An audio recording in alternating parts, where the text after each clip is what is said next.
Well, Dubois grew up right here near Maastricht, and his father was a chemist. So that's always a good thing, because they were always on the periphery of the church. Godslastering, Dubois, dat is het. Mijn zoon is, net zoals ik, ook zeer in wetenschap geïnteresseerd. He found something that was immensely disturbing. Ich teile Ihre Theorie, dass Sie von einem Affenmenschen stammen? Nicht.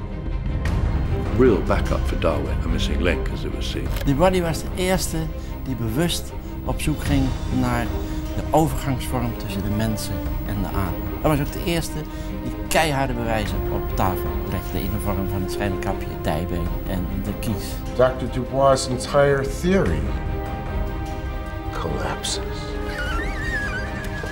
He began this marvelous scientific process. Aan de andere kant is het ook niet zonder risico. Er zijn meer Nederlanders daar begraven dan dat er teruggekomen zijn. You had to be slightly crazy or very crazy to do what he did. Eugène, is dat het? Ja, moeder. Ik zal het laten zien. En hij denkt, ik heb het.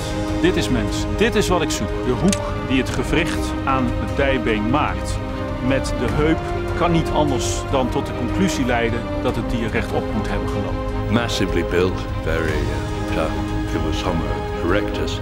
It spread all over Asia and was really very like us. Diese Reste gehören zu einer Zwischenstufe, einem Affenmenschen. Nothing can take that achievement away from him. He discovered Homo erectus.